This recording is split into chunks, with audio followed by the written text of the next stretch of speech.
Sudah 2 hari ini, Bu Lestari, ibu mertua saya, tinggal di rumah kami. Kedatangannya ke kota sebenarnya cukup mendadak, katanya rindu dengan anak dan cucunya, serta ingin menghabiskan waktu liburan semester dengan refreshing di sini.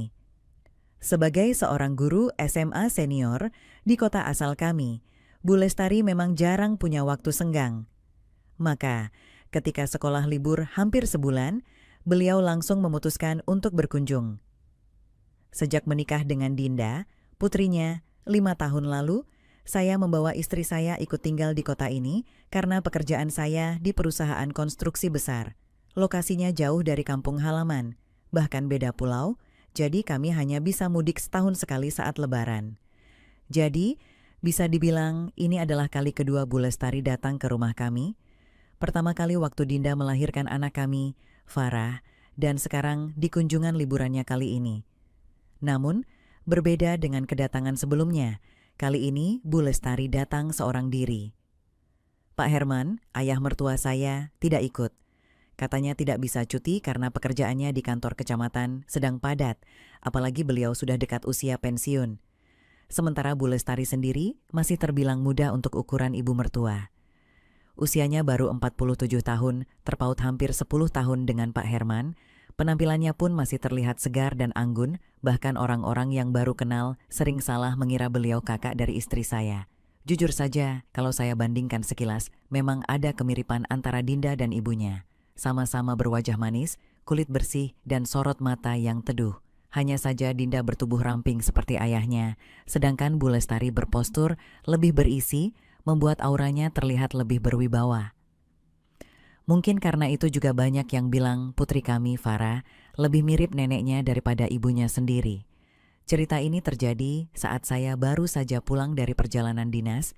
Selama seminggu penuh saya ikut pelatihan kenaikan jabatan di luar kota, jadi selama Bu Lestari sudah di sini, saya belum sempat bertemu dengannya.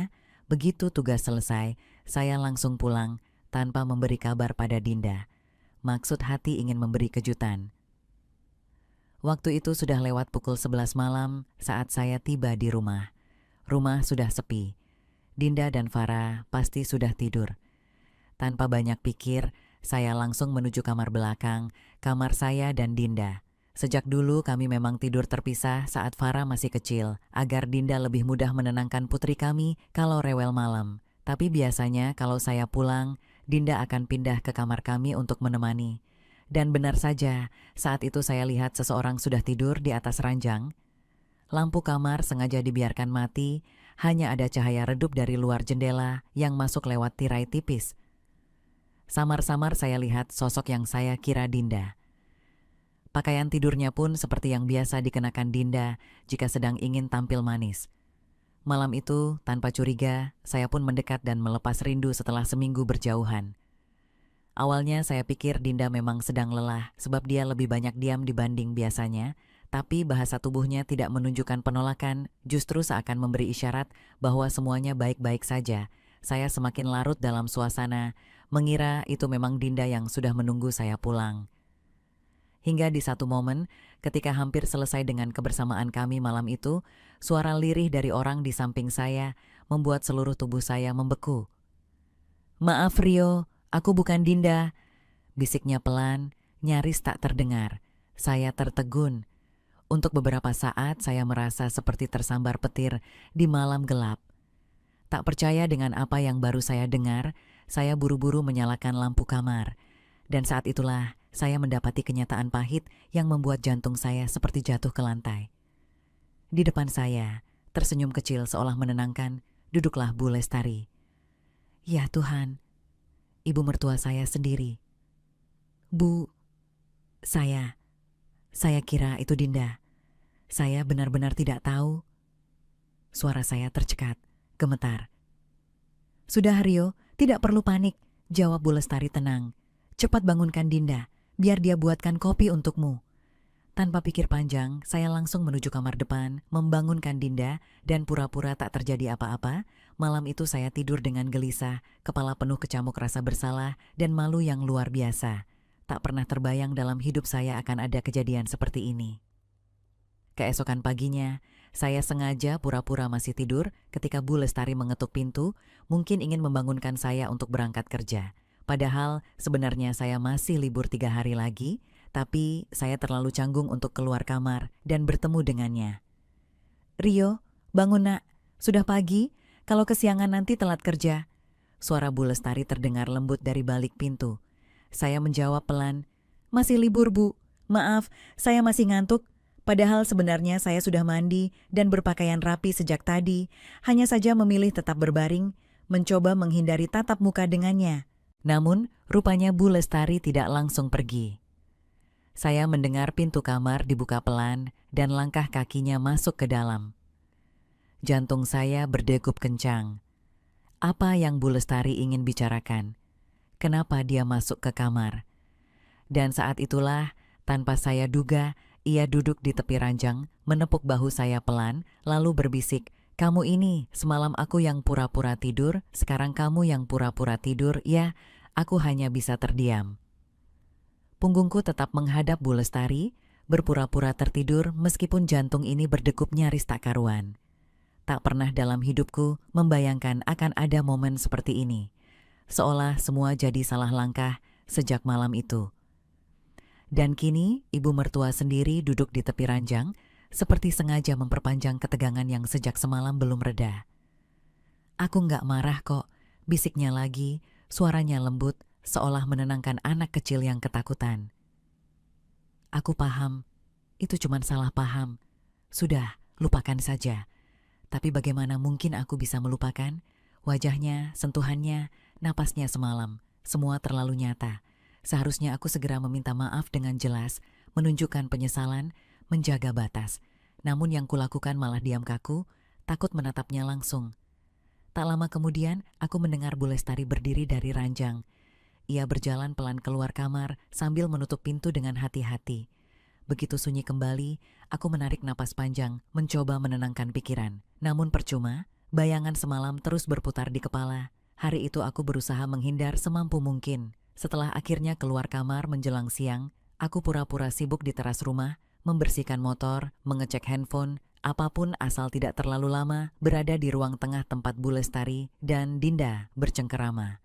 Untungnya Dinda seolah tak mencurigai apapun. Ia tetap ceria, bercerita panjang lebar soal aktivitas Farah selama aku dinas. Tapi berbeda dengan Bu Lestari, ada beberapa kali aku menangkap sorot matanya mengarah kepadaku, bukan pandangan tajam menegur, melainkan sebaliknya, hangat, lembut, seakan ingin bilang, "Santai saja, rahasia ini aman." Dan justru itulah yang membuatku makin gelisah. Kenapa beliau bisa setenang itu? Kenapa aku justru yang makin merasa bersalah? Sore harinya, saat Dinda mengajak Farah main ke taman kompleks, aku memilih tidak ikut. Alasan klise, pura-pura capek, padahal sebenarnya ingin menjauh sebentar, memberi jarak. Namun baru 15 menit setelah mereka pergi, Bu Lestari keluar ke teras, membawa 2 gelas teh hangat. "Temani aku sebentar Rio, masa cuma sibuk sendiri?" katanya sambil duduk di kursi rotan, tepat di samping tempat aku bersandar. Mau tak mau, aku mengikuti ajakannya. Kami duduk berdampingan, hening beberapa saat, hanya suara burung sore dan angin lembut yang mengisi kekakuan. "Aku serius soal semalam, lupakan saja," ucapnya tiba-tiba, menatap lurus ke depan tanpa memandangku. Anggap nggak pernah terjadi. Aku mengangguk pelan. "Iya Bu, saya benar-benar minta maaf. Sumpah, saya kira itu Dinda." Bu Lestari tersenyum kecil. "Aku tahu, aku juga nggak salahin kamu. Aku juga, ya, terlalu diam waktu sadar kamu salah sangka." Ia tertawa pelan, seperti menertawakan dirinya sendiri. "Aneh ya, kok malah aku yang merasa bersalah sekarang. Aku tak tahu harus merespons apa. Lidahku keluh, bahkan sekadar senyum pun rasanya kaku. Yang penting kita sama-sama jaga rahasia ini, ya? Jangan sampai Dinda tahu. Bisa runyam kalau dia salah paham." Lanjutnya, "Jangan khawatir Bu, nggak bakal ada yang tahu," jawabku cepat. Setelah itu kami sama-sama diam lagi, tapi ada suasana baru yang sulit dijelaskan. Sejak kejadian semalam, ada jarak yang terasa lebih dekat, meski kami berusaha pura-pura biasa. Bahkan saat obrolan ringan pun, ada pandangan mata yang lebih dalam, seakan menyimpan pesan tersembunyi yang hanya kami berdua pahami. Menjelang maghrib, Dinda dan Farah pulang. suasana kembali normal. Tapi aku sadar, dalam hati kecilku ada sesuatu yang berubah. Ada rahasia di antara aku dan Bu Lestari yang tak mungkin sepenuhnya hilang begitu saja. Dan tanpa kusangka, malam itu saat aku hendak masuk kamar, Bu Lestari sempat membisikkan sesuatu saat melewati dapur. Kalau masih nggak bisa tidur, pintu kamarku nggak dikunci. Malam itu terasa lebih sunyi dari biasanya. Suara jangkrik yang biasanya menenangkan justru terdengar seperti pengingat atas kegelisahan di dalam dada. Dinda sudah tertidur pulas bersama Farah di kamar.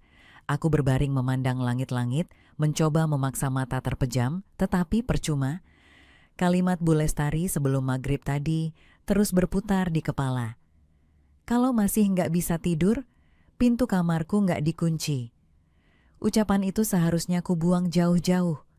Anggap saja hanya candaan, basa-basi untuk mencairkan suasana canggung pasca insiden kemarin. Tapi nyatanya, semakin aku mencoba melupakannya, semakin kuat bisikan itu mengajak pikiranku melangkah lebih jauh. Ada bagian diriku yang merasa tertantang, penasaran, sekaligus takut. Ini salah, terlalu salah. Tapi kenapa godaannya terasa begitu nyata? Sudah hampir pukul 1 dini hari, rumah benar-benar senyap. Aku bangkit dari ranjang, berjalan pelan menuju dapur untuk minum. Mungkin dengan meneguk air dingin, pikiranku bisa sedikit tenang. Tapi begitu sampai di dapur, mataku refleks menoleh ke arah koridor menuju kamar Bu Lestari. Lampu kecil di depan kamarnya masih menyala. Pintu tertutup rapat, tapi aku tahu persis apa yang ia katakan sebelumnya. Tanpa sadar, langkahku pelan-pelan mendekat.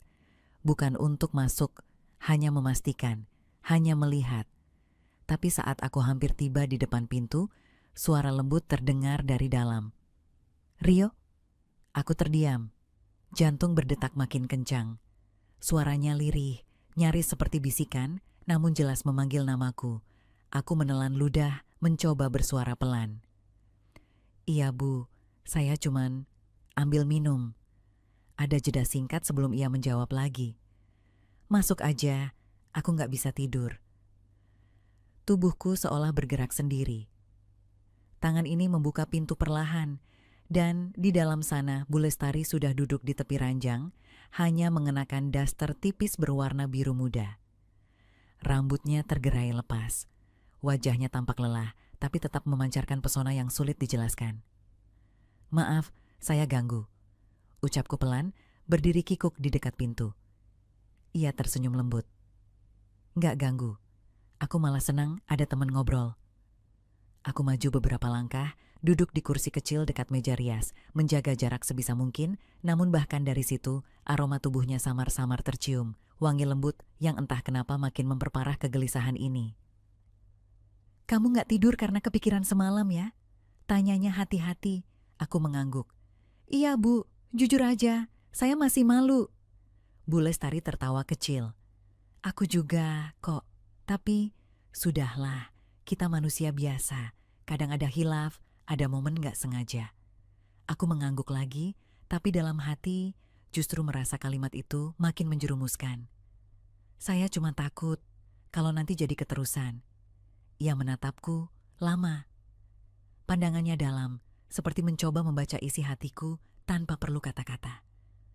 "Lagian, memangnya kalau keterusan kenapa?"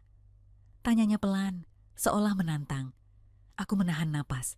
Rasanya seperti ada badai kecil yang berputar di dadaku. "Bu, saya suami Dinda. Dan aku ibunya," potongnya cepat. "Aku tahu peran kita masing-masing, tapi aku juga perempuan Rio, yang kadang merasa sepi, yang kadang butuh perhatian." Aku terdiam. Tidak pernah sedikit pun terpikirkan sebelumnya bahwa Bu Lestari punya sisi rapuh seperti ini. Selama ini, aku hanya melihatnya sebagai sosok wanita paruhbaya yang anggun, tenang, dan penuh wibawa.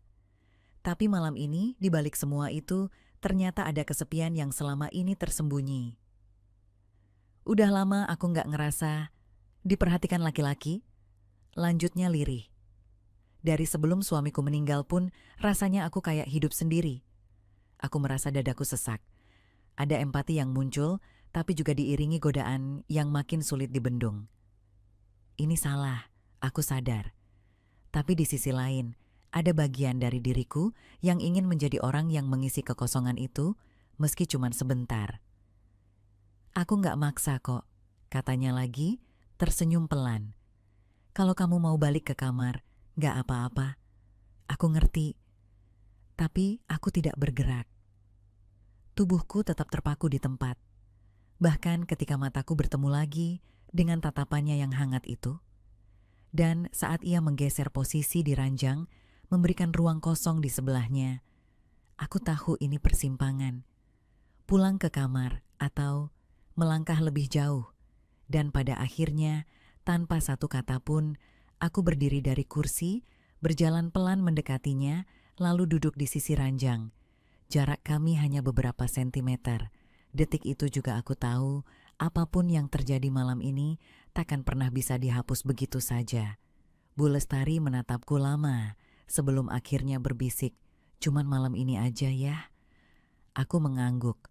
Meski dalam hati, aku tahu, tidak ada yang benar-benar cuman sekali dalam cerita seperti ini.